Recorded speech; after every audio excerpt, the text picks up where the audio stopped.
Good morning, everyone. Um, Welcome to the Detroit Golf Club. This happens to be my club, so I'm always proud to be able to bring programs here. I hope you enjoy your time here. I'm Tammy Carnreich. I'm the Chief Operating Officer at the Detroit Regional Chamber. So I get to welcome you this morning and to introduce our keynote speaker. But I want to thank you very much for coming out. Certainly, the topic this morning is very, very important to all firms, no matter what their size, but certainly the middle market segment of our economy struggles with the area of healthcare costs. And so I think you will find today there's an amazing group of resource experts that are going to have some really great ideas on how to help better manage your costs through several different forms of assistance. Let me just say up front, there's a few people I want to recognize before we get started. The Chamber has the opportunity to work with some amazing people to make our programming happen. And this year, for the first time, we partnered up and we're working with ACG of Detroit. So Chris, thank you. ACG does some amazing programming also, if you're not familiar with them. So I know we have several of their members in the audience. So thank you very much to you and your organization, Chris. And I really do have to thank our sponsors, because our sponsors really make programming happen. And so first, to our friends from Blue Cross Blue Shield of Michigan, thank you very, very much. And also to our friends from Kelly Services, who has been our sponsor for all of our middle market forums. I want to get right to introducing our speaker for today, because I think I want to get him up here quick, because I had a chance to listen to him on a conference call and hear what he's going to share with you this morning, and I think it's important to get right into that. So, to kick off this morning, I am going to introduce Atheer Kaddis, who is the Vice President of Pharmacy Services for Blue Cross Blue Shield Michigan. Atheer provides leadership and direction in the development and delivery of all Blue Cross Blue Shield Michigan and Blue Care Network pharmacy programs and services, including network and product management and pharmacy benefits manager relationship management. His responsibilities focus on ensuring all programs, products, processes fully align with their corporate objectives. Atheer has 10 years of leadership experience with one of the nation's largest specialty pharmacies, having previously served as Executive Vice President, Sales and Strategic Alignment, Envoy Health for Diplomat Pharmacy. He also served as Senior Vice President, Sales and Business Development, and Vice President, Managed Market at Diplomat Pharmacy during a time when Diplomat experienced record revenue growth. Atheer has an extensive career in community and hospital pharmacy healthcare insurance and pharmacy benefit management, including serving as the Director of Pharmacy Services, Clinical for Blue Cross Blue Shield Michigan from 2000 to 2007. He holds a Doctor of Pharmacy degree from Wayne State University. Very proud of that. So thank you, Atheer. So I think you're going to find, if you listen to that background and that experience, this is one very experienced and great leader in the field. So Atheer, please welcome.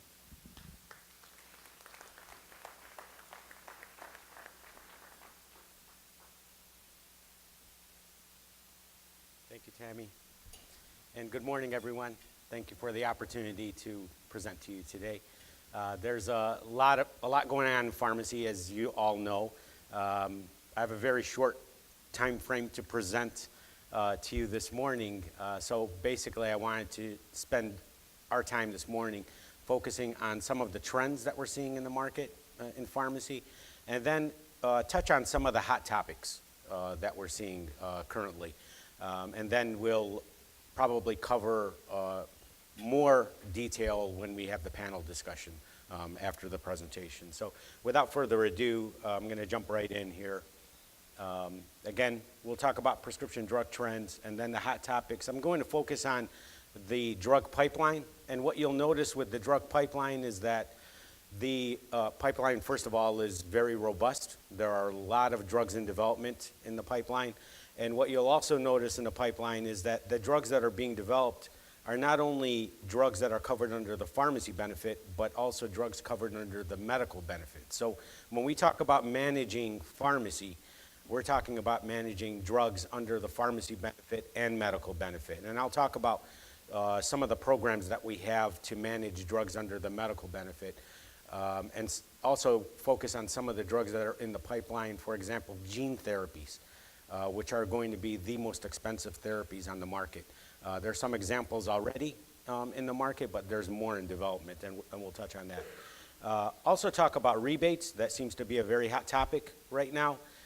Rebates being blamed for rising drug prices, first of all, and it's also a focus of the federal government. If you look at what's going on in Medicare and what the proposed recommendations are from HHS on Medicare, talking about point of sale rebates, passing through those rebates directly to members. So we'll talk about pros and cons of point of sale rebates and what impact rebates have in general on drug pricing. And then we'll also talk about biosimilars. We're seeing some biosimilars come to market. There's a lot more that's being held up that are not coming to market, even though they've been approved by the FDA, but there's a lot of litigation around the biosimilars and a lot of challenges in getting these biosimilars adopted in the market. So we'll touch on that also and talk about some of the strategies we're looking at Blue Cross Blue Shield in Michigan around biosimilars. Okay, so first slide here is just prescription drug overview and talking about pricing trends that we're seeing in the market. And this top right chart is from CMS, basically shows drug spend between 2011 to 2027. And CMS forecasts that drug spend is going to accelerate over the time period of 2018 to 2027 with an average annual increase of about 5.6%. And that's due to an influx of new and expensive drugs that are currently in the pipeline. Many of these drugs, the vast majority, are specialty drugs. So that's really what's driving trend right now. If you look at drug trends in general across the industry, what we're seeing is actually negative trends on traditional drugs, but positive trends in the upper single digits to low double digits on specialty drugs. And that's what's driving the overall trend in the market today. And we expect that to continue going forward. The lower part of this slide, the bottom half, shows you the most commonly used brand drugs experienced list price inflation of over 60%. Generic drugs decreased by about 37%. This is a time period of 2014 to 2018. And just for perspective, most commonly used household goods rose by over 7%. So brand name drugs, the list prices are going up significantly. Part of the blame for those list prices increasing is rebates being offered by manufacturers and also being requested by health plans and PBMs. The other part of this is, as I mentioned earlier, specialty drugs that are coming to market, more expensive drugs. So this next slide shows you the impact of generic drugs, brand name drugs, and specialty drugs. The top half of this slide shows you that generics accounted for almost 90% of claims. Out of all prescriptions that are dispensed, almost 9 out of 10 of the prescriptions dispensed today are generic drugs. So that 10% is really the brand name drugs and primarily specialty drugs that are driving the overall trend, as I mentioned earlier. Brand name medications account for 11% of claims and 40% of the costs. Specialty medications are only 1% of the claims, but almost 40% of the overall costs. And we expect that to exceed 50% over the next couple of years. So I hope you're sensing a theme here in my discussion. It's really all about specialty drugs and what specialty drugs are doing to overall spend and trend. This next slide shows you the top 12 most expensive drugs in 2018. I'll just point out a couple of things here. One is that these drugs cross over both pharmacy benefit and medical benefit. So it's not limited to only the pharmacy drugs or medical drugs, it's both. Second thing I'll point out here is that these are all specialty drugs. And the third thing I'll point out is that some of these therapies are gene-based therapies. So this is a new way of treating some diseases. First ones that came to market are the CAR T therapies. CAR T being shown near the bottom here, Kymriah and Yescarta. These are used to treat cancer. And you can see this is only drug costs, $373,000 to $475,000. If you add in the additional costs, medical costs in treating patients, typical cost for treating a patient with cancer with these therapies is around $1 million. $1 million to $1.2 million, typical cost. You can see the drug here, Luxturna also. This is a gene-based therapy for a genetic retinal disease. The drug cost alone is $850,000, $425,000 per eye in treatment. It's a one-time cost, but expensive therapies. I'll also point out, and you can see on the next slide here, the pipeline, and this, you're not going to be able to read this, but you will have access to the slides after my presentation. But what I'll point out here, first of all, is to reiterate, the pipeline is robust. There are a lot of drugs in development. This is only for 2019. Second thing I'll point out here is that I mentioned gene therapies. There are additional gene therapies in the pipeline that are expected to be approved. One of them that's expected to be approved next month is a drug called Zolgensma. This is for spinal muscular atrophy, a very rare condition. The estimate is that the cost of the drug will be between $1 and $2 million per patient. Again, gene-based therapy. There's a drug like it on the market today called Spinraza. You may see it in your spend. Again, very rare condition, but very, very expensive therapies. There's also in development, it's not shown on this slide here, but over the next couple of years, gene-based therapies that are being developed to cure hemophilia, which will be a major breakthrough. But those therapies, the estimate right now by analysts is that the cost per patient will be around $2 to $3 million per patient. Again, a cure, but very high upfront cost for curing the diseases. Okay. I'll also, sorry, I was just going to point out here. You'll see when you get these slides, there are some biosimilars that have also been approved by the FDA. So you can see here in the purple, these colors are a little close to each other, but in the little bit darker blue, I would say here, these are the biosimilars that are expected to be approved by the FDA. And you can see there's quite a few biosimilars in the pipeline right now. Again, the challenge is that these drugs may be approved by the FDA. Actually getting them to market is a whole different story because of litigation from the brand name manufacturers that are preventing these biosimilars from coming to market. The other thing is when the drugs do come to market, and I'll share with you on the next slide here, the challenge is that there's no interchangeability between a biosimilar and a brand name counterpart. So you can't automatically substitute the biosimilar for the brand name drug. It requires a new prescription from the physician in order to get the patient onto the biosimilar. Other challenge with biosimilars is that in some cases we're not seeing a significant price reduction on the biosimilar compared to the brand name drug. So switching from that brand name drug to the biosimilar may actually cost you as a payer because you may lose all the rebates on the brand name drug and not make up for it with the price difference with the biosimilar. So a little bit of a challenge right now in regards to biosimilars. There are some opportunities, having said that.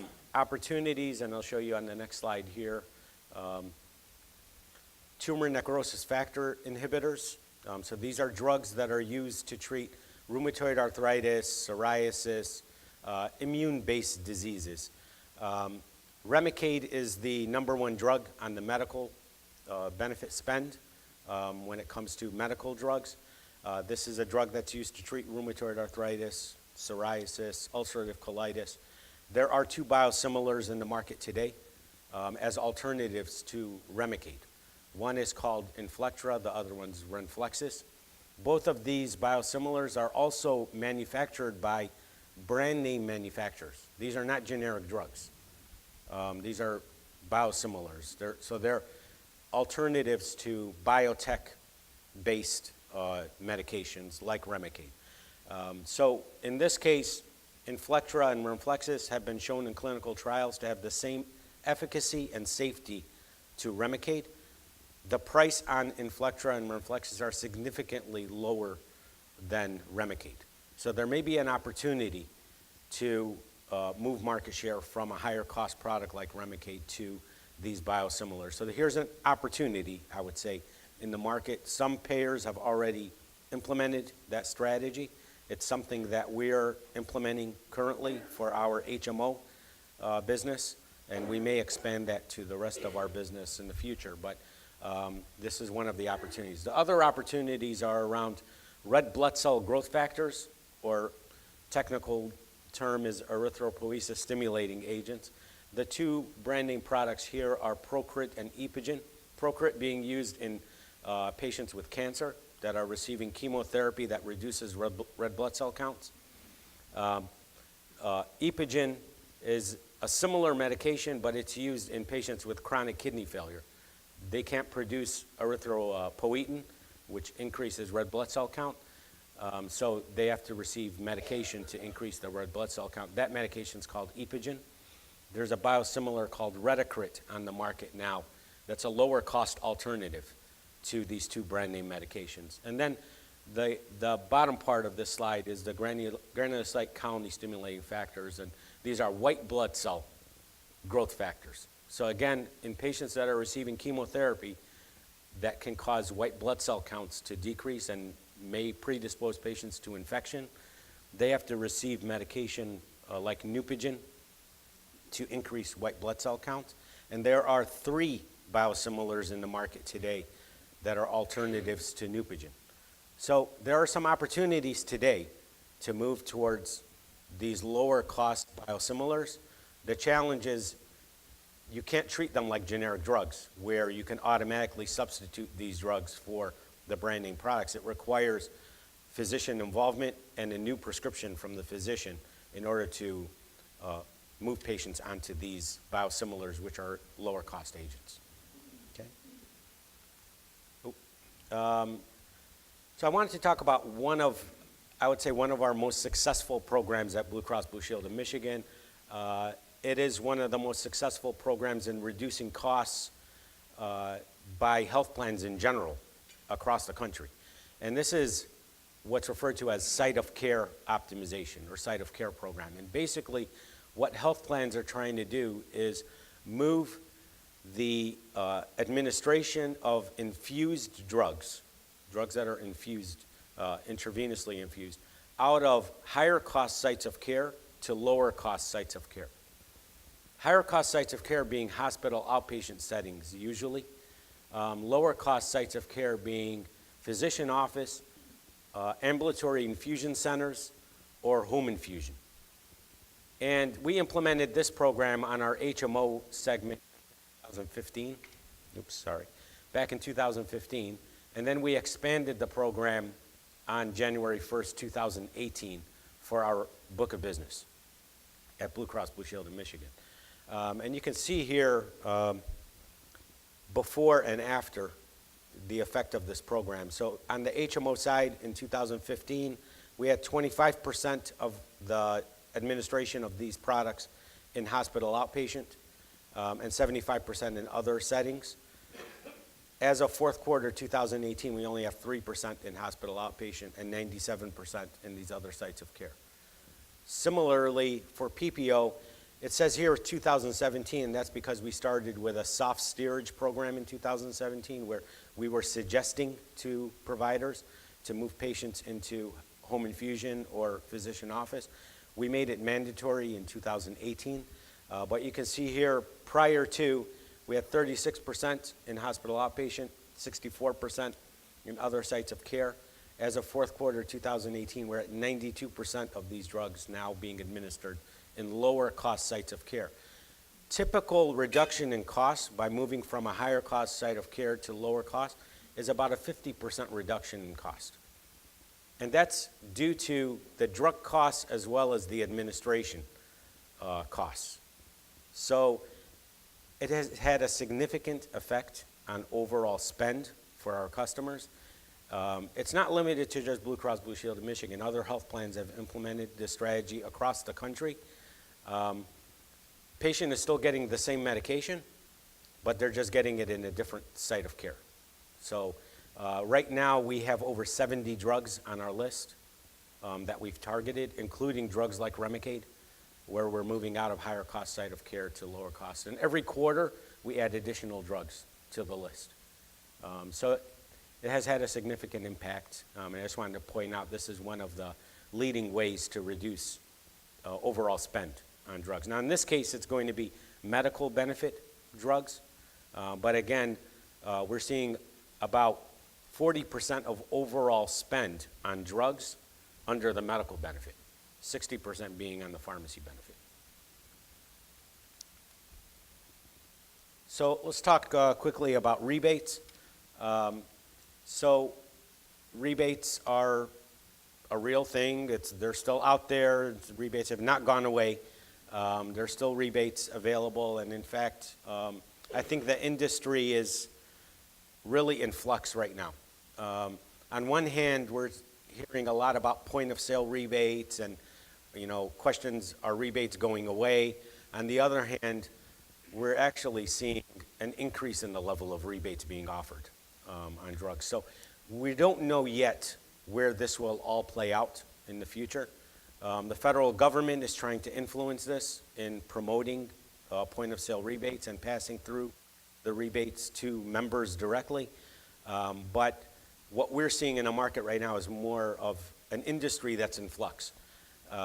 We're still seeing a lot of rebates out there. You just saw a couple of weeks ago Express Scripts, which is the PBM that we utilize at Blue Cross Blue Shield of Michigan, where they're putting a cap on out-of-pocket costs for insulin of $25. Well, that cap is due to rebates being offered on the insulin products. So it's not just that out of the goodness of their heart they're going to limit the out-of-pocket cost to $25. That funding is coming from somewhere. It's the manufacturers that are funding that whole program. So we're seeing even more rebates being available right now.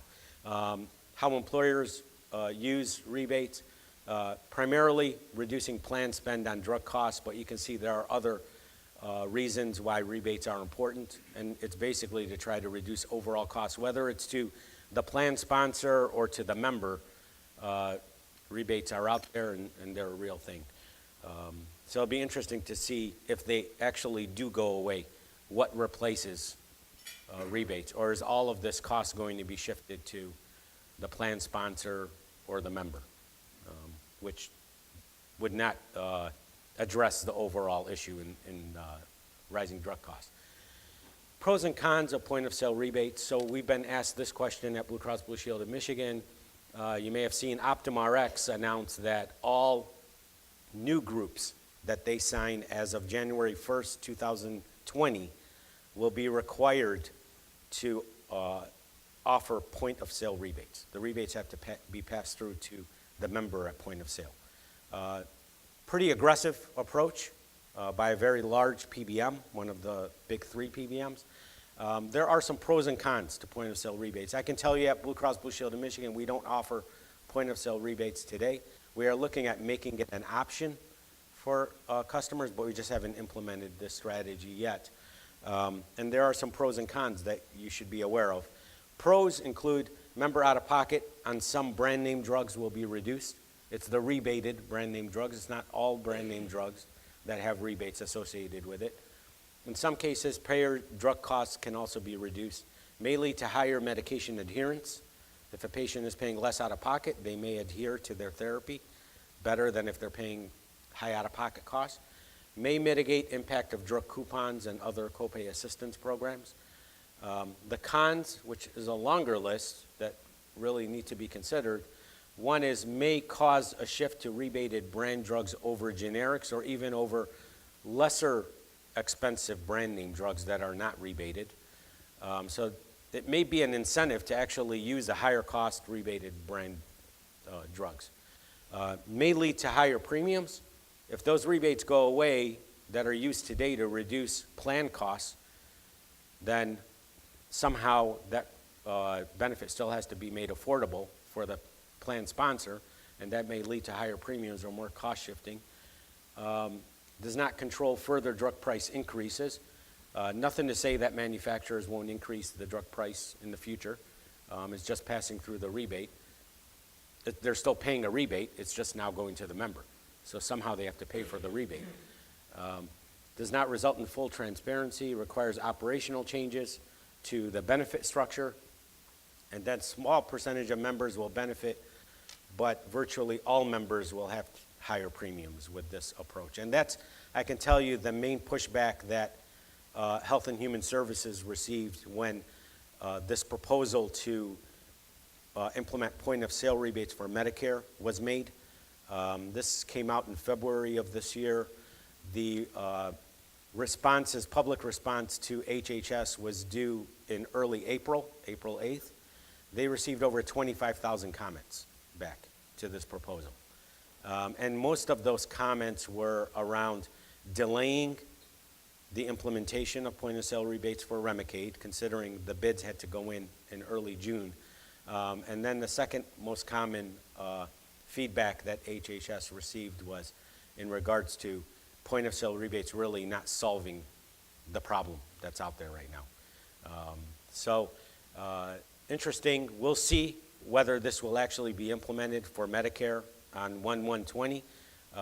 We have not heard yet whether it'll actually go into place on 1/1/20. There's been some discussion about a demonstration project for 2 years before it's actually made part of the Medicare benefit. But in these days, you never know. It may actually go into place on 1/1, who knows. We are preparing for both scenarios at Blue Cross Blue Shield in Michigan, whether there are point-of-sale rebates or not. And that's how most payers are handling the bids that are going into place for 2020 benefits for Medicare. At this point, I am going to stop. I wanted to now shift into the panel discussion. So just wanted to make sure we touch on some of the hot topics. There are more, and there's more detail behind all of this. You will have the slides available to you. Hopefully some of this will come up during the panel discussion, but at this point I will turn it over to the panel. Yep. Before we let him go, are there any quick questions from the audience for him?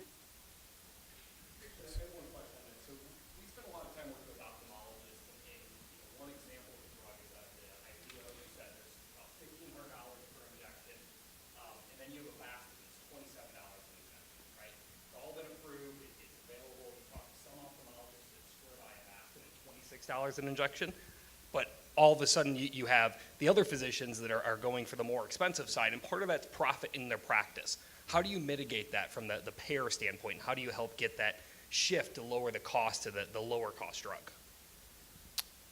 So great question. And this is, I think, expands beyond just the drugs used in ophthalmology. There are lots of examples like this. How do we get physicians to use lower cost agents? And it becomes challenging also because these are medical benefit drugs. These are not pharmacy benefit drugs. So there are different strategies to try to drive to these lower cost agents. In this case, one of the strategies is what's called step edits, step therapy edits, requiring the use of the lower cost agent before a higher cost agent is used. In this case, Avastin before Eylea and Lucentis. The other approach is prior authorization. Prior auth is another way. And in fact, on the site of care program that I mentioned to you, it really starts with prior authorization. So we first review these prescriptions for appropriateness, and then we try to drive to lower cost sites of care. So step edit is one way, and step edit, by the way, is now acceptable under Medicare. So Medicare, as of last year, allows step edits on Part B drugs, and these are Part B drugs. Prior auth is another example. There are some pretty unique examples of how to drive to lower cost drugs. One, I would say, is really using a stick, which, you know, you can get a lot of backlash for this. But I'll mention it anyways, because some plans have implemented this, we have not. It's reference pricing on the medical side. So think about setting the price on the ophthalmology drugs, in this case Avastin, Lucentis, Eylea, at either the Avastin price, which is $27, or somewhere between that $27 to $1,500, so that if a doctor prescribes the higher cost agent, they're only going to be reimbursed at the lower cost that's set on these products. Again, I don't necessarily advise that approach. You'll get a lot of pushback on that. You'll get, a doctor prescribes a $1,500 drug, expects to be reimbursed $1,500, and all of a sudden finds out they're being reimbursed at $27 for that drug, or, something in between. Another approach is, I think, a friendlier approach, and that is, instead of paying $27 for Avastin administration, you can increase the price on Avastin, but not up to the Eylea or Lucentis price. So you can say, instead of paying $27 for Avastin, we will pay $800 to $1,000 for Avastin. There's still significant margin for the doctor in buy and bill, but there's still savings for the plan or the customer, the payer in this case. So instead of paying $1,500, it's $1,000. So there's different strategies that are out there, different strategies that can be utilized. Some are more aggressive, and some are friendlier. We look at all of these different strategies, but some of these you can get significant backlash on. Okay. You're welcome. Thank you very much, Atheer. You're welcome. I don't know about all of you, but I thought I was doing good knowing the difference between brand and generic. I had never heard of biosimilars until today, but thank you, Atheer. That was really very, very informative, a great presentation. But now what we want to do is move to our panel of experts who are going to share different perspectives on how you can manage costs and the importance of employee education around your own health insurance benefits. So let me introduce the panel to you. First, the Regional HR Director for North-South America at SMR Automotive Systems USA, Michelle Costa.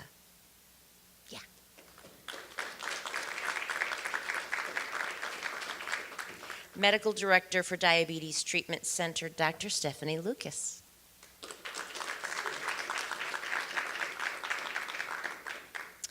The President of Chorus HR Group, Daniel B. Russell Sr. And moderating the conversation this morning, our good friend, President of Healthcare Operations and Chief Operating Officer of Henry Ford Health Systems, Bob Riney.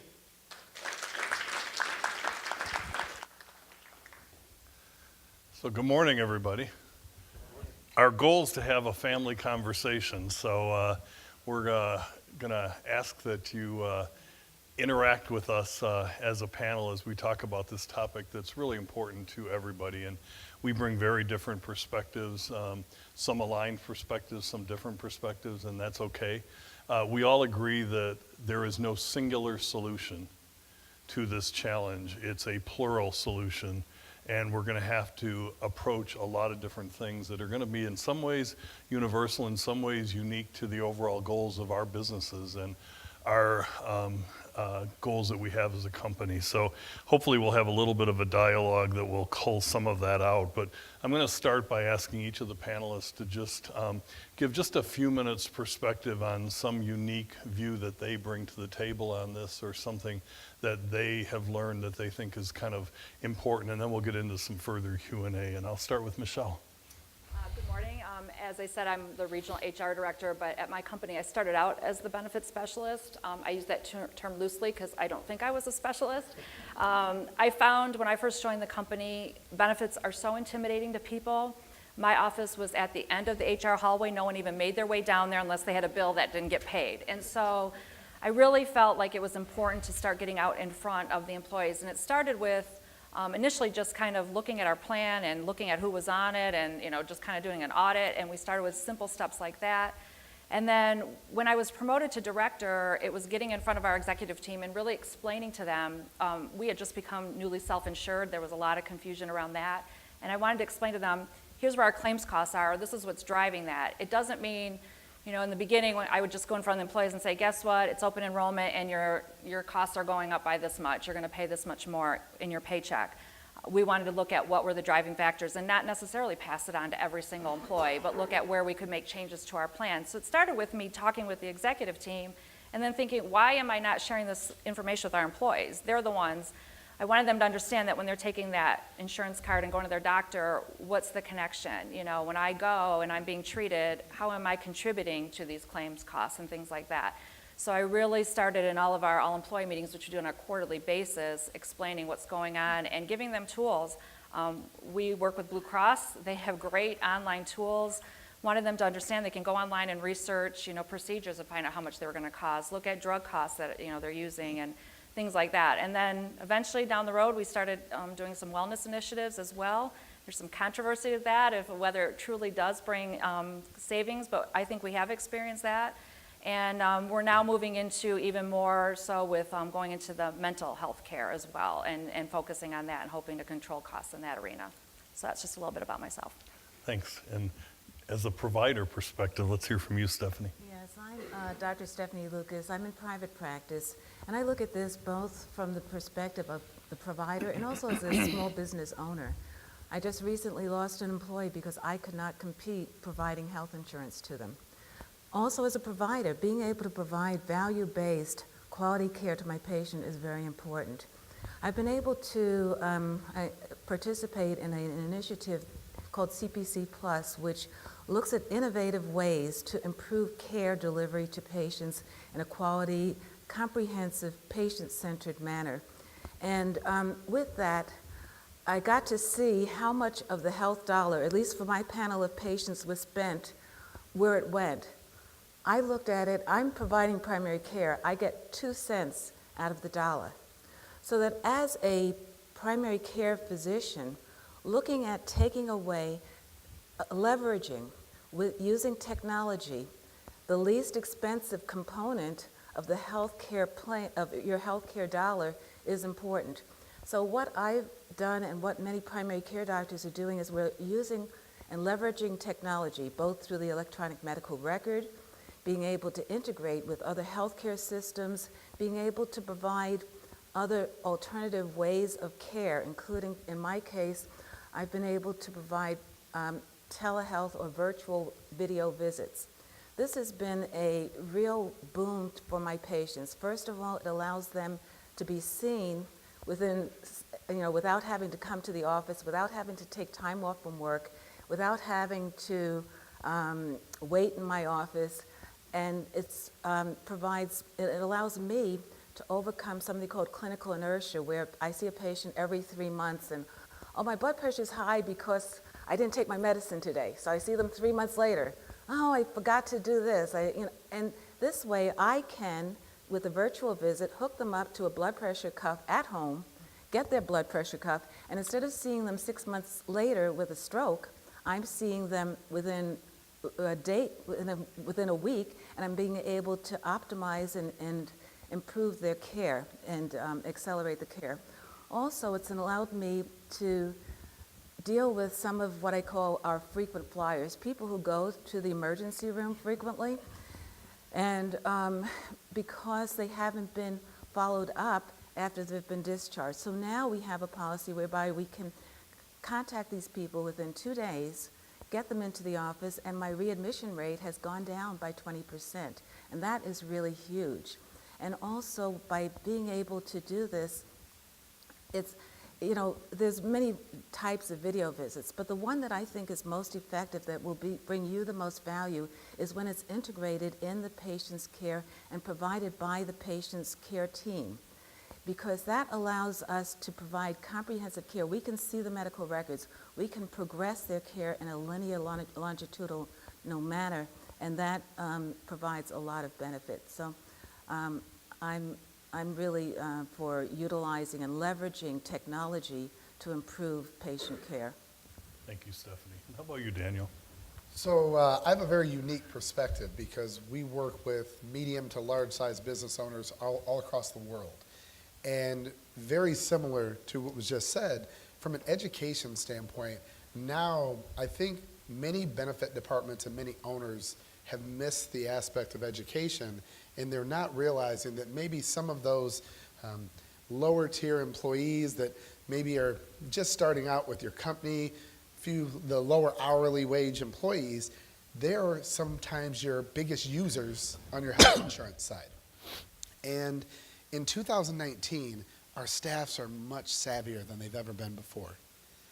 We actually had a client who called us the other day and they said, this employee just walked in and said that they're taking time off, and with this new Paid Medical Leave Act law that's coming off, that they deserve time off, right?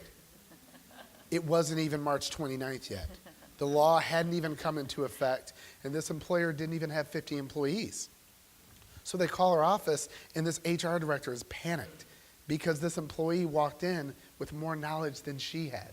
And so it was this fear. It was this fear of, what do they know? Just listening to the pharmacy stuff this morning. I mean, we're sitting here talking as she just said, gosh, I thought I was pretty savvy when it just came to generic and brand name. There's so much more. But what happens when your employee goes in to see their doctor and their doctor has that conversation with them? Well, they come back and say, well the brand name one sounds better, right? Well, no. If it's doing the same thing, now it's about educating your employees. We talked about the telemed.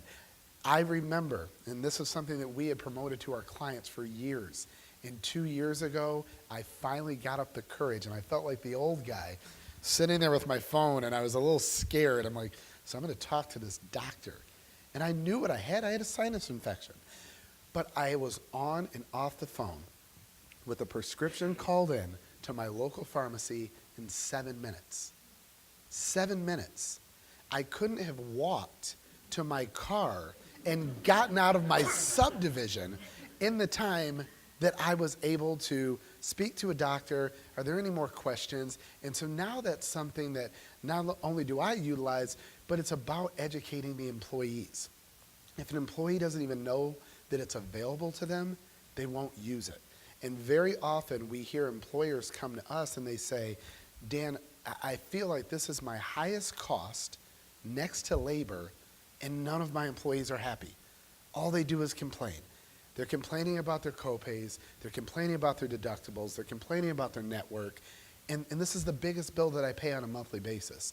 So I think really getting away from shifting risk, that's what we see all the time. You get your benefits person, they come in 30 days before renewal, they tell you your rates have gone up 12%. You weren't even planning on that call coming in, and then next thing you know, okay, just do the re-enrollment. And it's about getting out far, far in front of your re-enrollment and really finding out how your organization is working. Because in this room, every single one of you have very different needs for your employees. Thank you very much, and I'll add a couple of perspectives, although I have to tell you that my ego is taking a great hit this morning because I pulled up in the parking lot early because I was on a conference call, and I saw some of my Henry Ford leadership team getting out of their cars and walking up towards the golf club, and I thought, oh my God, why are they coming to hear me? That's ridiculous. And then I get in the lobby and I realize that they have a session in the adjoining room that I knew about, but I didn't know where it was located. And then you point to me as the old guy. So, We're in it together. I am feeling the love, let me tell you. No. Thanks, Rob.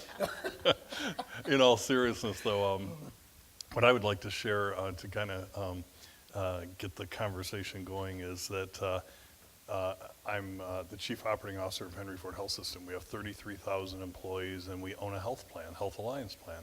So you would think if anyone has their employee health care costs under control, it's an organization that's provider and plan.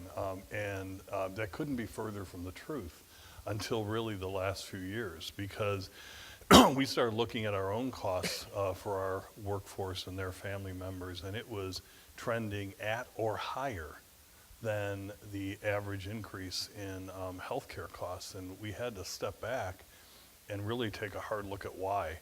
And it's multifactorial, but as you might appreciate, sometimes too much access is a bad thing. And when you have healthcare workers, they don't tend to always be the most proactive about their own care because they're working incredible hours, stressful, kind of environment, and they sort of have in the back of their head that, well, I know everybody, I'll get it when I need it. Well, sometimes what that means though is you have a headache, and instead of going to the primary care physician, you go to the neuroscience clinic because you know them, and you just sort of tap in and ask them to do an assessment. Well, that's not the right point of entry for that kind of care. So we noticed that there was a lot of utilization that didn't appear to be what we really espouse, which is a highly organized kind of care system. So that was one of the things that we discovered, and then we decided, okay, what are we going to do about it? And it's not that this is rocket science, but I'll tell you the first thing we did, and it was very controversial, is we banned the hiring of all smokers. So we have 33,000 employees, and you cannot work for Henry Ford Health System if you smoke. And we did that for two reasons. One is it is the single greatest contributor to overall total cost of spend on a lifetime. And secondly, it was more of we have to lead by our own values. And we gave our current workforce a lot of support because we recognize that it's an addiction and is very, very difficult to break. And we also knew that we might lose talent. But we decided to take that move. It was substantial, I will tell you, on a trend line basis as the years go on in seeing our total costs under control.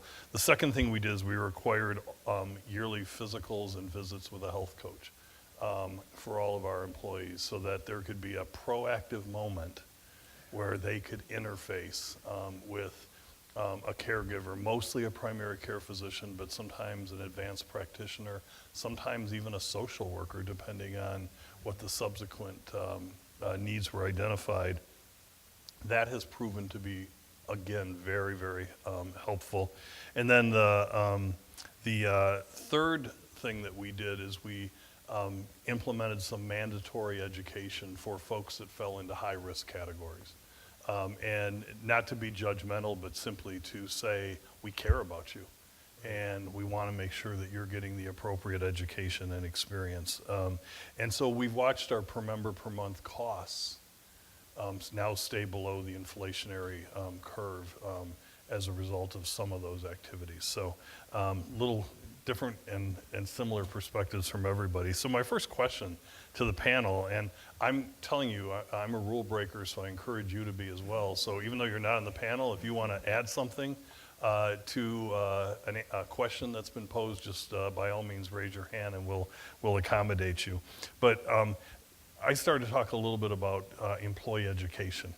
And so can each of you talk a little bit about how you've gone about educating your employees about their healthcare costs, their responsibility, their role, or in Stephanie, your case, it may be as a provider, how you help educate patients about what the employer is facing in terms of healthcare costs. And I'll ask whichever one of you wants to go first.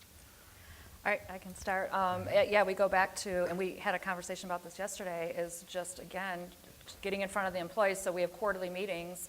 I have over 1,000 employees. I get in front of all of them. And it started with explaining to them what it meant to be self-insured. Most of them didn't even know what that meant. They didn't understand that we were paying the bill. So I started talking to them about, hey, do you know how many millions of dollars we've spent in healthcare costs? And just being very transparent with them. And I think some employers shy away from that, but I don't think that we should.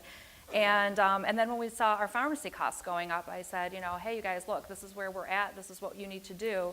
I also try to bring it perspective where they can relate. So when we were talking about the virtual doctor, I am such a huge fan of this. I tell them the story all the time, how I woke up sick one morning, and the last thing you want to do is crawl in your car, call your doctor, wait for an appointment, get in your car. And I was laying in bed, and I thought, oh, we have that online doctor thing. And I pulled my laptop up. I was in my pajamas, in my bed, watching the Today Show, and I saw a doctor.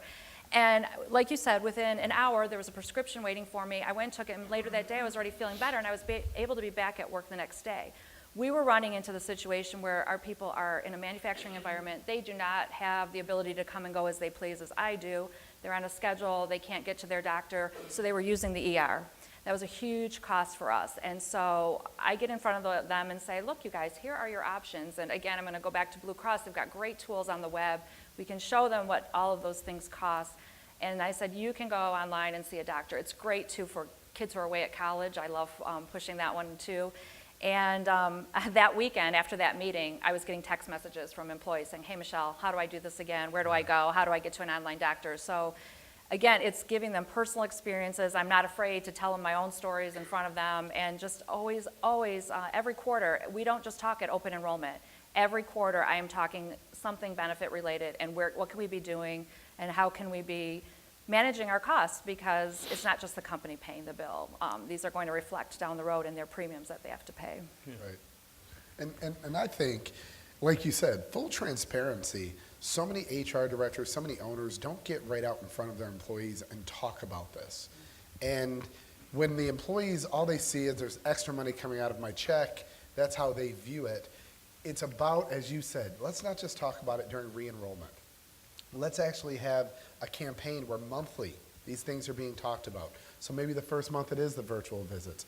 Maybe the next month it's talking about your annual checkup, your physicals, and what trends are happening. Like you said, the average person doesn't realize how much smokers affect their overall premium and risk factors. But I've seen some of my organizations implement healthy living days. So it's not just one thing we're doing once a year. They actually are promoting that if you go see your doctor, you get your annual checkups, you get some of these visits done, and you just bring a letter in that says, I went to the doctor, you get paid for that. And so you can get your kids, their visits that day. So instead of having to worry about taking PTO and having that, you think about it, when that employee gets sick, now they're off for a week maybe. And the efficiency at your organization, well, it shuts down. And for some organizations, maybe they don't have 33,000 employees. Maybe they're not at 1,100. Maybe it's 100. Maybe it's 50. That challenge really, really gets much more difficult. So it's about having a strategy and really, and I think you said it best, sitting down with the executive team as well and saying, what do you want your culture to be for your organization? Last night I was very privileged. I had a chance to spend some time with Tom Izzo, who obviously one of my favorite coaches in the world, being from Michigan State. But Tom actually said, he was talking about culture. And I asked him, I said, how are you just so successful year after year after year? And he brought up culture, and he said, in my third year of coaching at Michigan State, he said, we were having a rough patch. I was about to lose my job. He said, I pulled everybody in to my office, the secretary, the trainer, the assistant coaches, and the janitor. And we all looked, and he said, and I pointed to the janitor, Ray, and he said, Ray, I bet you're wondering why you're here. And Ray said, yeah, actually, I am. And he said, Ray, every single night, this place gets shut down like Fort Knox, and some of my guys could really use the extra work. And I was just wondering, could you prop open the door and just let the guys come in and shoot, when they need to? And Ray said, I can do that. And he said 2 years later, they won a national championship, and Ray got a ring. And so it's understanding that here you are at the top, and yeah, there's some big decisions that can be made, and it obviously affects the bottom line, but Ray in your organization plays a big role. And Ray may be the guy on the factory line talking to his buddies, and the first time he does that virtual visit, and it works, Ray's going to tell everybody. Ray said, you wouldn't believe it, man, I got on the phone, doctor was there, talked to me and everything, and next thing you know, it becomes an epidemic. It becomes the way that your organization is operating. But if you don't get it all the way down to Ray, it never happens. And it sounds great in a board meeting, and it looks good on paper, but if it never comes to fruition, guess what? It was nothing more than an idea. Stephanie, anything? Yeah, I think that the virtual visits are a very good component of care, but I also believe that, especially as you look at patient-centeredness, you really want to have the patient to really be empowered to be able to take care of their own care. For instance, I have a large diabetic population, and one of the things that we do, we found that education, especially for people with diabetes, is so important. And right now, in many cases, it's siloed. You go to a diabetes education program and you go to the doctor's office, and they never come together. What we did, for instance, was to have we hired, in fact, he's a local pharmacist, and he serves as an extension to our office. He became a CDE. He provides diabetes education to my patients, and he's also a resource for me. So looking at things in the community that are not necessarily, apparent can also help save cost. And we put the office visit with this so that we really, I can't stress enough the importance of comprehensiveness and patient-centeredness of care. And the virtual visits, then being able to follow it up with a virtual phone call or the telehealth, that really provides intensification of care, and it provides a continuity of care. And it also, we involve the family members so that they give support. So you need all of this to, and it cuts cost when you can talk to their Aunt Joe and say, or their Aunt Susan and say, hey, make sure he takes his medicine. Or you can do a televisit and you can reconcile their medications after they get out of the hospital, so they're not taking two of the same medications. They're not taking Inderal and Metoprolol at the same time. So I think that a lot of this really has to, I think that you have to use all the tools in the armamentarium that you have to really keep the prices and to provide value-based quality care. And I want to dovetail on Michelle's comment because I think you have to humanize this issue. And, open enrollment and education around benefits is really important, but it doesn't humanize kind of the journey that, we all go on with healthcare. So one of the things that I put out every week is a huddle message, and it goes to all of our employees. And that huddle message in part focuses on showing that we're all in this together and that we all have our own struggles in terms of healthcare and the ultimate cost that it really relates to us personally as well as kind of the organization as a whole. Because I think that our best bet is if people truly believe that we are, as leaders, willing to role model and show transparency ourselves. And so I will talk in a huddle, and I've talked in communications about my own challenges with weight and up and down. And so I humanize that this is, this is not stuff, just do this and this shall happen. We all have,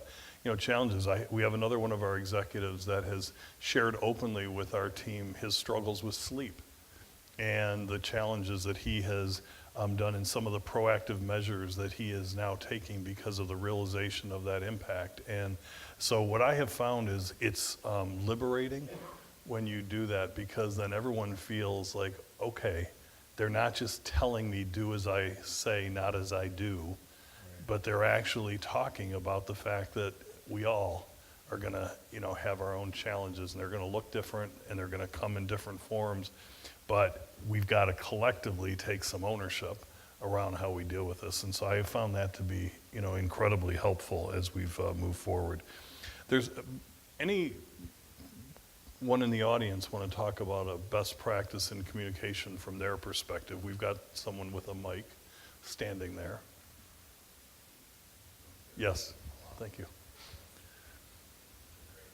My name is Jerry Cohen. I'm with Willis Towers Watson, and just a perspective, and that is, I gave a speech a few weeks ago about this, and that is building into your benefit infrastructure a focus on inclusion and diversity. And I think that's missing when I spoke to the audience. So Bob, you just said it's about communicating, but you're communicating to an extraordinarily diverse population, right? Ethnic, gender, generational. And so if I could offer one perspective, it's try to build into your benefit infrastructure recognition of those things, whether it's leave of absence, benefit design, or what have you. Thank you, great comment. Very good. Anyone else? So let me move into a topic that a couple of you mentioned, this whole concept of using technology, virtual care, e-visits, and what has been the degree of utilization? How much are you pushing that as a part of your strategy? And are there any pitfalls that we need to worry about as we advance that technology and capability? Well, I'll start off and I'll say very true to what Jared just said in the back. I mean, the challenge is generationally, you may be talking to someone who is a little bit older and maybe a little worried about getting on the phone, privacy issues. This isn't their doctor that they've seen in the past for 20 years, and there's always that worry of, does this person know me? Do they know my history? It goes back to helping people understand how to use it, when to use it, why to use it. But when you look at the cancer rates right now, if you have a staff of 100 plus people, chances are you have somebody in your organization that either themselves or one of their family members is battling cancer. I think now it's not a surprise to see the suicide rates going out of control, especially with our children in today's society.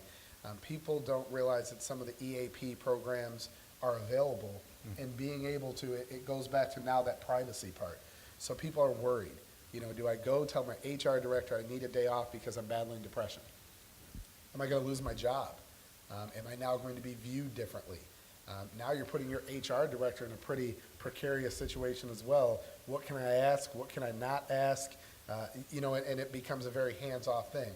It now is something that can be promoted as more privacy. You can have that meeting with a doctor who is a licensed therapist from the comfort of your own home.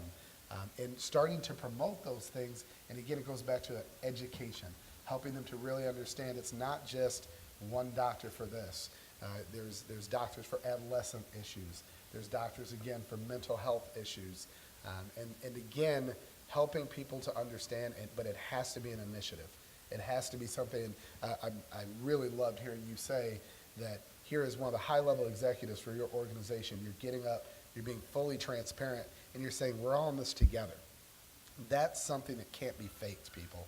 I mean, if you want to talk about your culture and how much we care, and you're not talking to your people, and you're not meeting with them, and the only person they're hearing it from is your benefits manager, your HR director, it's not going to fly.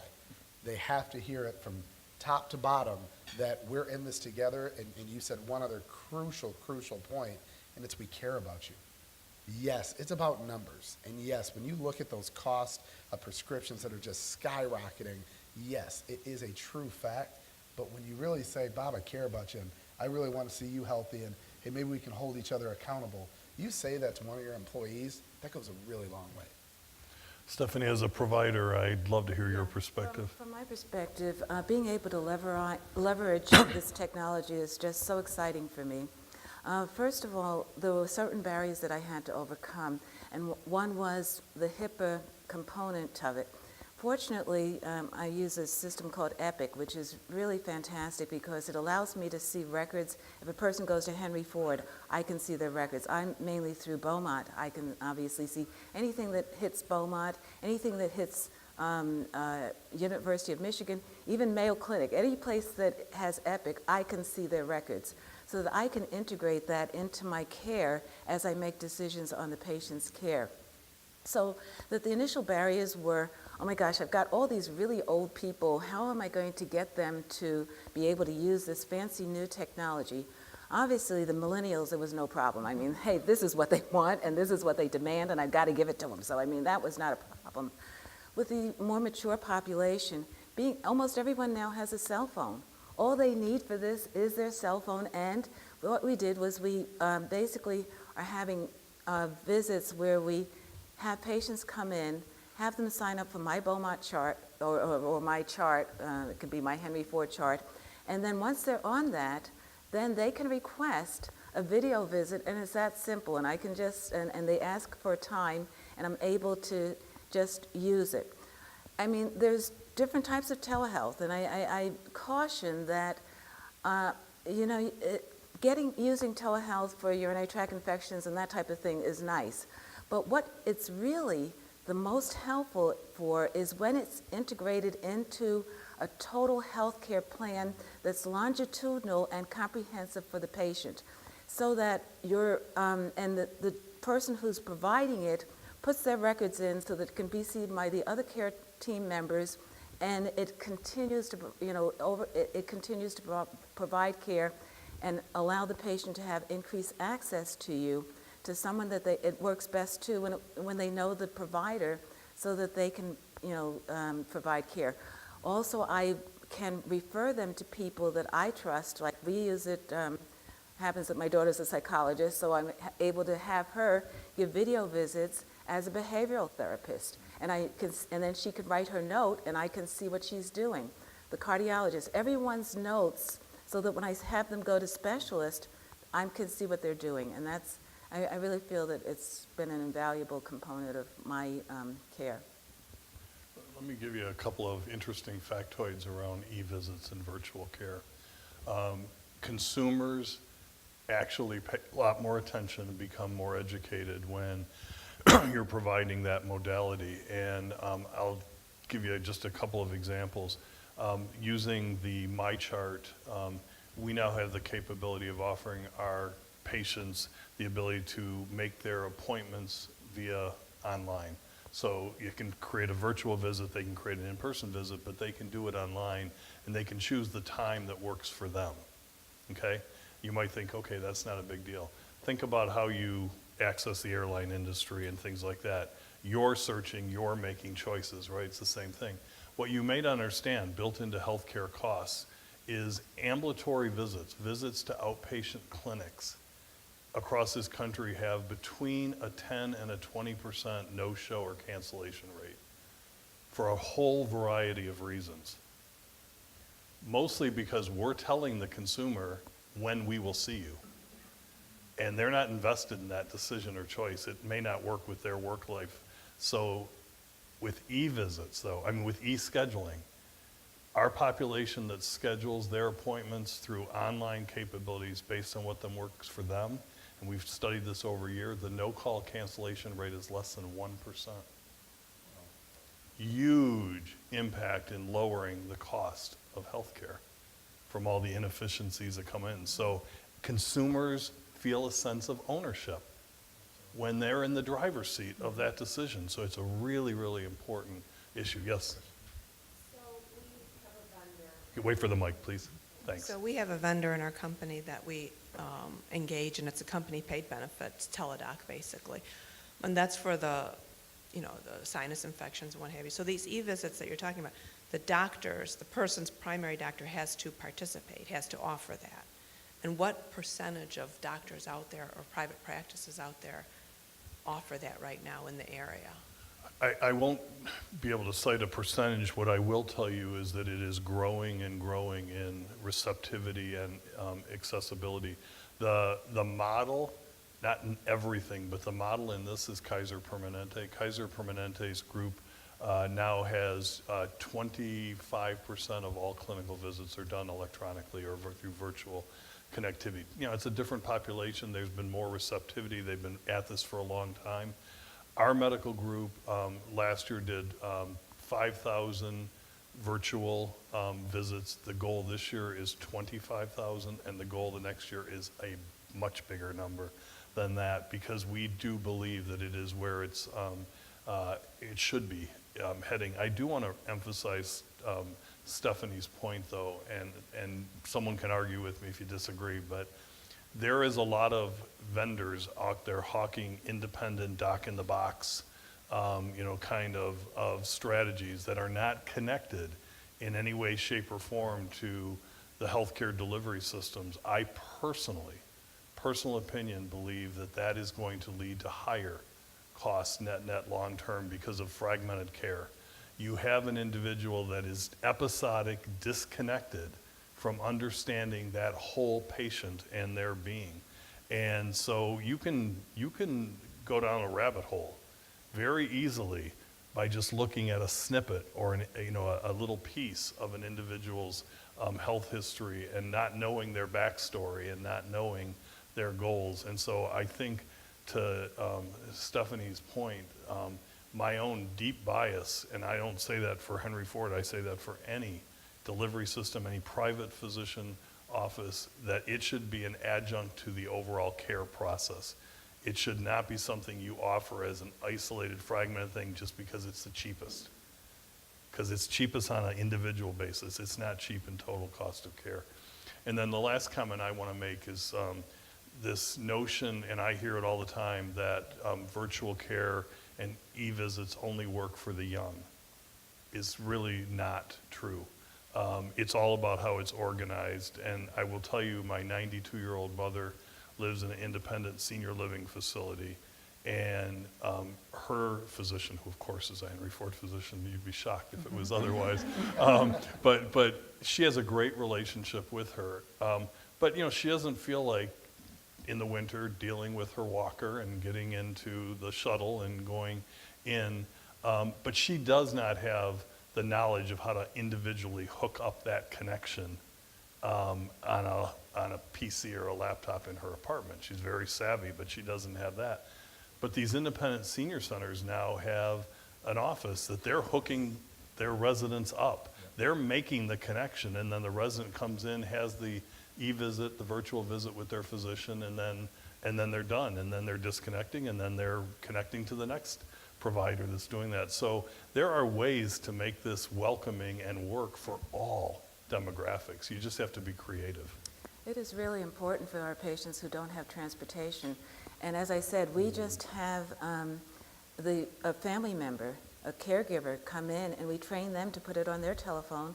And it really works because we can see in the background, we can see all these little kids running around, we can see all these different things that, when I went into medicine, I thought I was going to be Marcus Welby and have an hour to spend with each patient and go to the house and everything. Well, this is as close as I'm going to get. But I do see things and hear things while I'm doing the visit. Also, I can have the records in front of them. Oh, Miss Jones, you need a mammogram while you're here. Let me get this ordered for you. And so it really can enable better care and higher quality care for your patients. Let me ask the panel a question, and then I'll also ask people in the audience.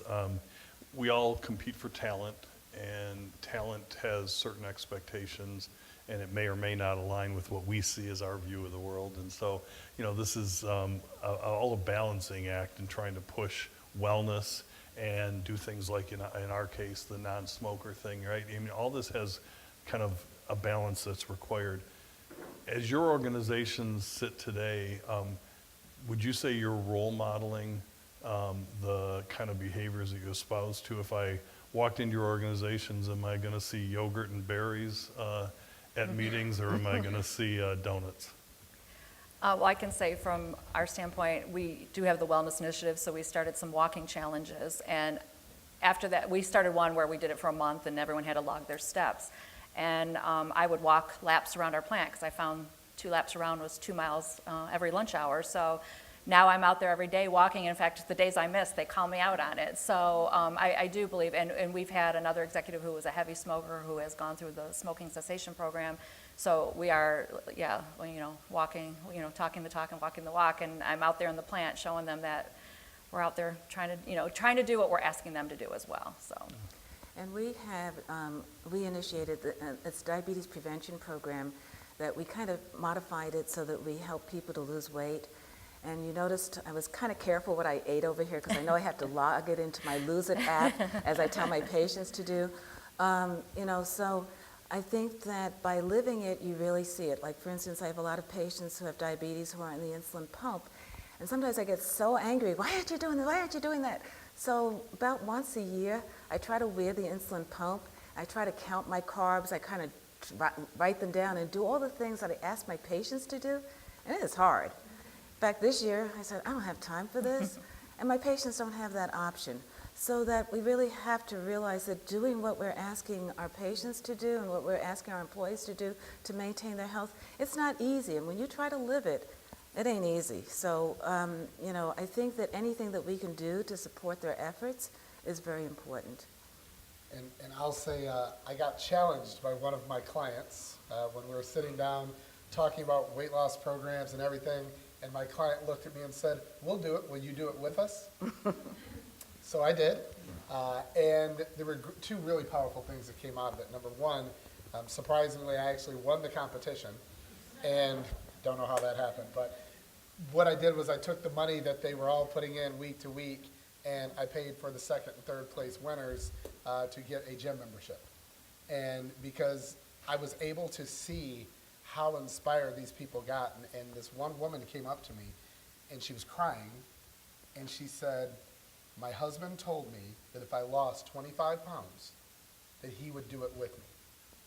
And she said, he's severely obese. It's been a challenge for years.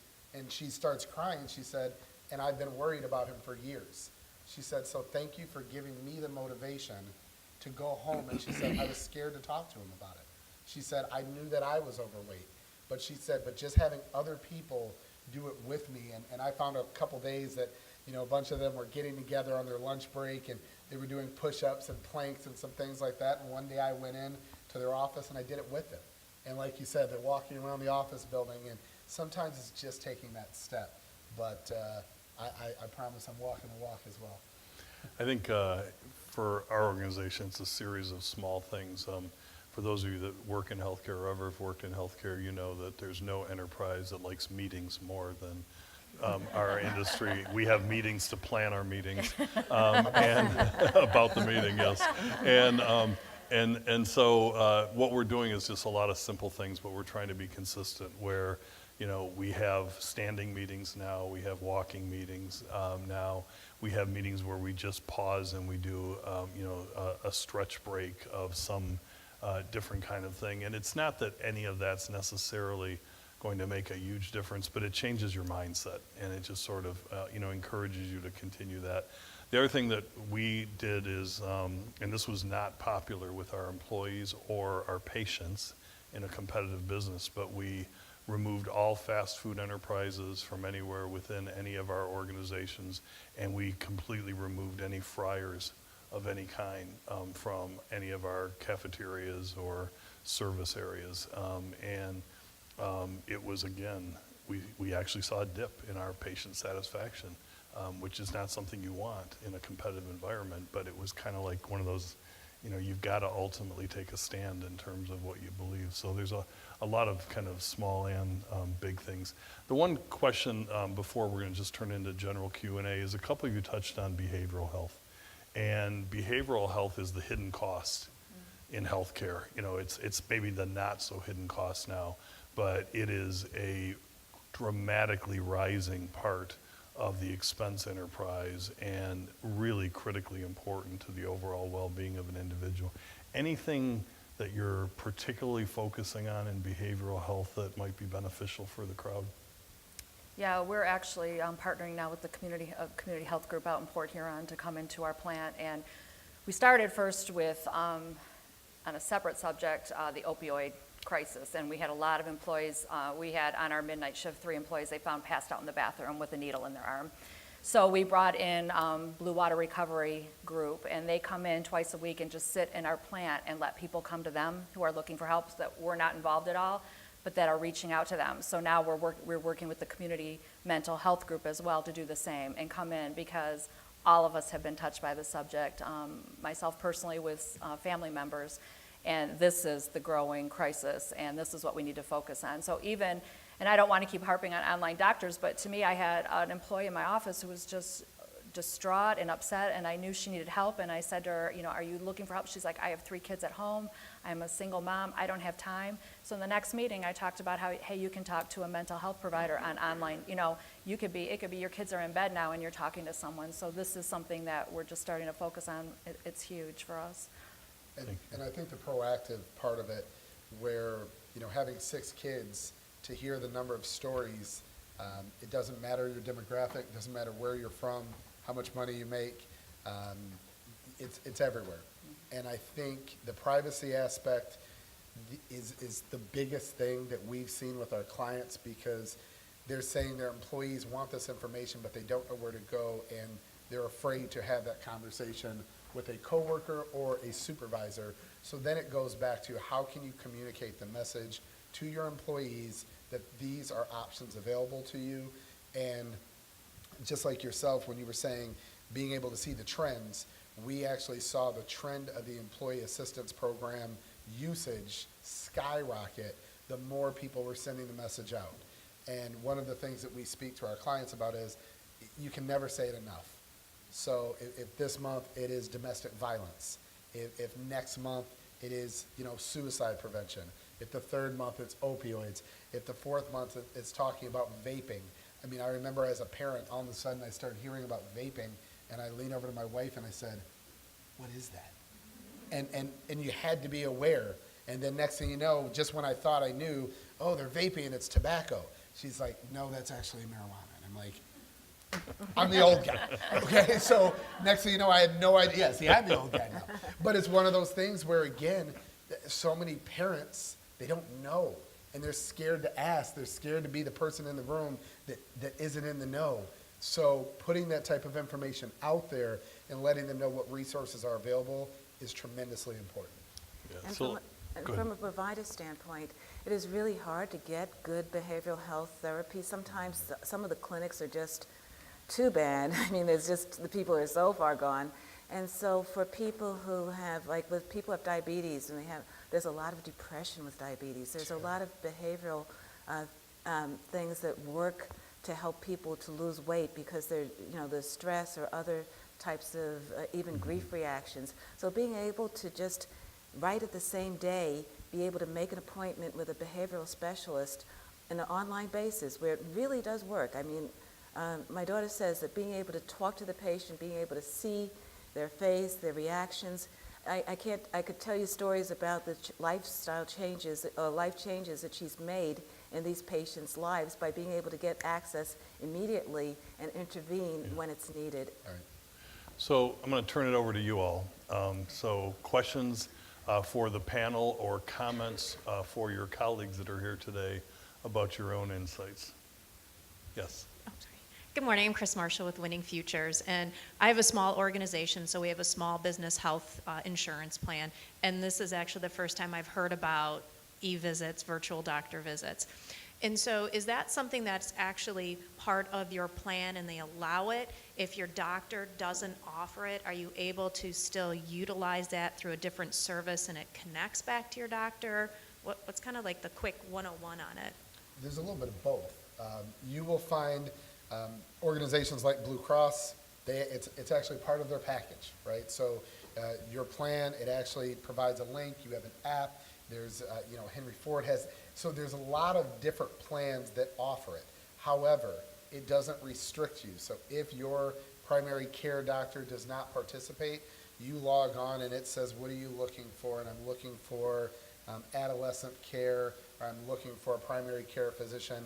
All of the ones pop up. It tells you who's online right now, and you've got the chance to look at their credentials, what their history is, and based on who you feel comfortable with, you can actually click. But it does go back to what he was saying. The challenges sometimes with that are you're not talking to your primary care physician, but there's some people that say it's fine. I just need amoxicillin called. I just want to touch base on that too, because the same thing, when I did it, it wasn't my doctor, it was just whoever was online, but we really make sure to communicate. I don't want them doing this for, a more chronic condition or something like that. And we do make them go for an annual physical each year, so they are meeting with a local doctor and have that ongoing relationship. This is to avoid all those people who are using the ER as their doctor's, office. And that's really what we push it for, and it is offered through our Blue Cross plan. So. And I would say both for yourself and for your employees, educate them.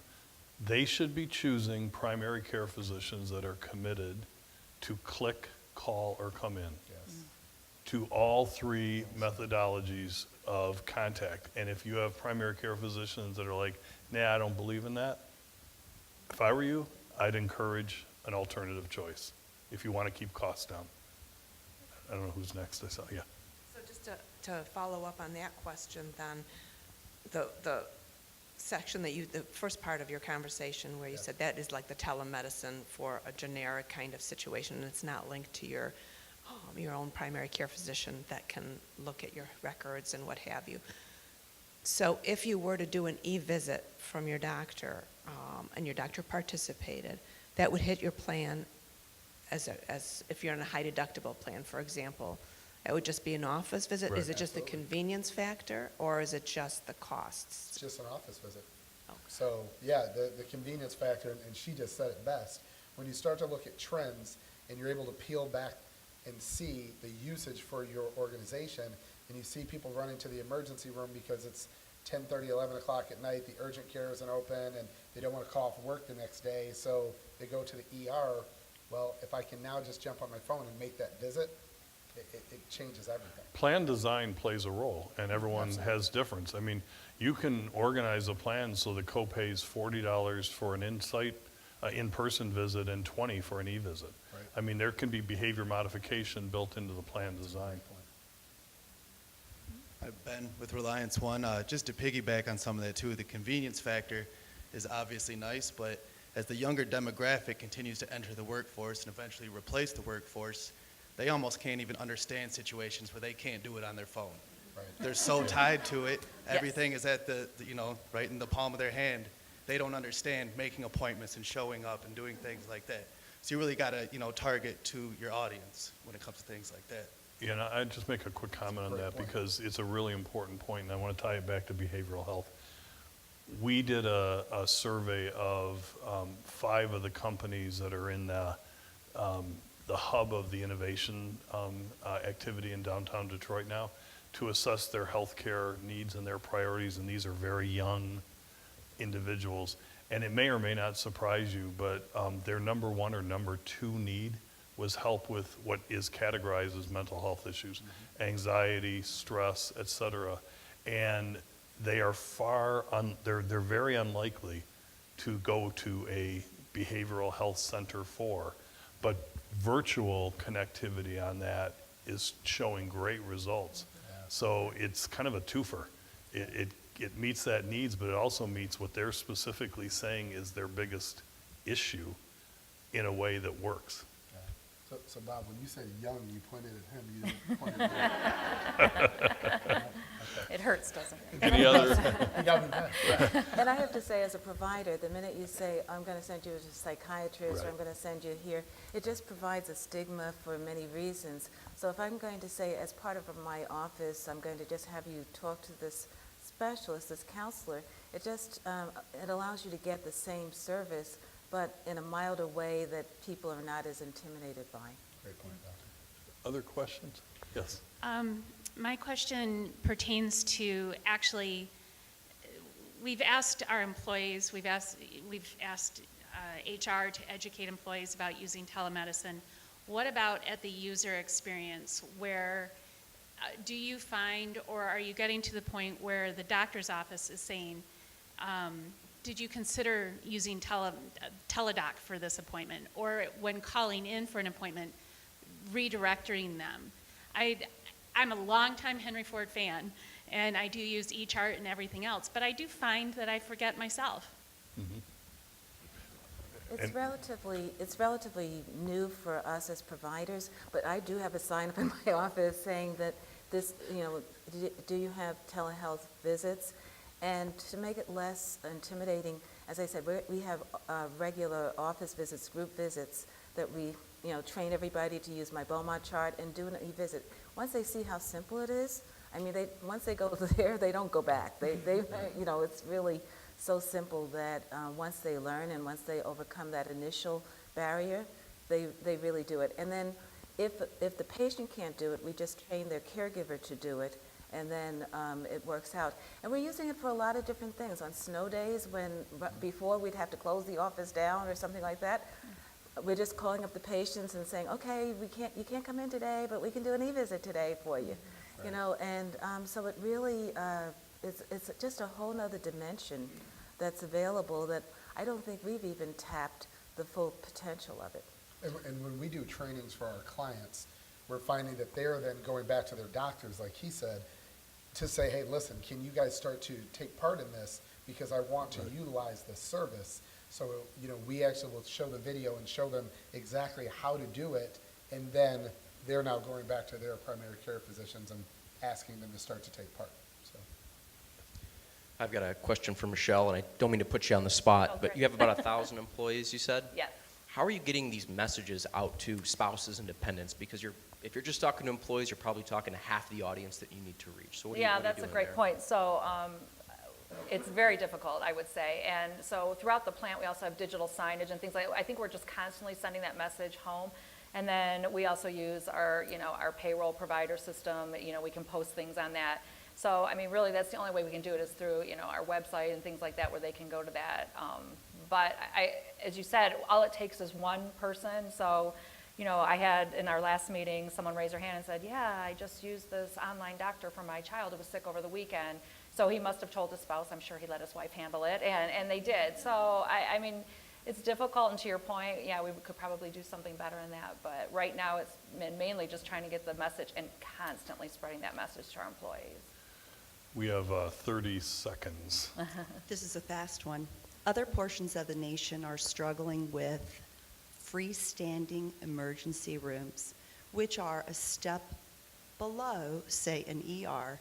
But when the docs are busy after hours, the neighborhood clinic is closed, they head to a fabulously appointed lobby that is essentially it's luxury medical care at a very high cost. They bill at the same rates for facilities and charges as hospital ERs. How are you managing that in this area? Well, I can tell you on the provider side, we're trying very hard to offer a value proposition that's better. I mean, that's the only thing that we can do. They have a legal right to exist. They have a legal right to do what they do, but it goes back to this coordination of care. If we haven't established a relationship with you, that we really understand your backstory, your needs, and provided you access when you need it, then you're going to migrate. And so, it puts the pressure on us, back to this click, call, come in, kind of concept. So that's the way we're handling it. Just Absolutely. Absolutely. yeah. Absolutely. It's the better alternative, and again, it's letting your employees know the alternative exists. If they don't know, they won't use it, and they'll just go wherever they can. Some of our, what we've done is we've recommended that paycheck inserts for those that don't have Yep. direct deposit, and then we also help promote, in my former life, that's what we did, we promoted a communication mechanism. We helped Plan sponsors start what's called a pulse. Yeah. They called it the pulse, and so they would transmit these either by email or in a paycheck stub, new program, mental health, online, that sort of thing. And mental health providers are the hardest to get into. Yes.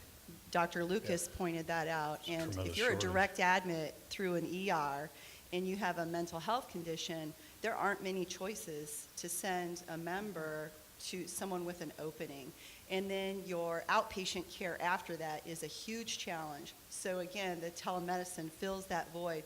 So you're bridging a lot of gaps in care by offering the telemedicine. And so what some plan sponsors do is, as you had suggested, Bob, to lower that copay or even in fact make it a zero, because you up your productivity, you have less absenteeism, you increase the privacy that many are craving to avoid that stigma with mental health and Yep. wellness. Couldn't agree more. And I know we're way past, so I'm going to thank the panel and thank you all for tremendous participation.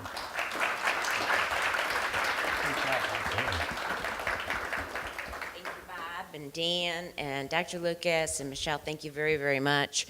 Obviously, healthcare is a necessity to business, but navigating all of the options can be very, very challenging for employers. So I hope you gained some knowledge today and best practices for managing your healthcare costs and promoting a healthy, engaged workforce. I know I was feverishly taking notes even for our organization here today. So again, thank you to our panel. Thank you again to Atheer, our keynote speaker, and I'm sure they'll all be around for a little while afterwards if you didn't get to ask a question that you wanted to. Special thanks again to our partner, ACG, and to our sponsors, Blue Cross Blue Shield of Michigan and Kelly Services. Thank you very much. And I hope you all have a fabulous day today, and the next time you come back, the sun will be shining on the course. Have a great day.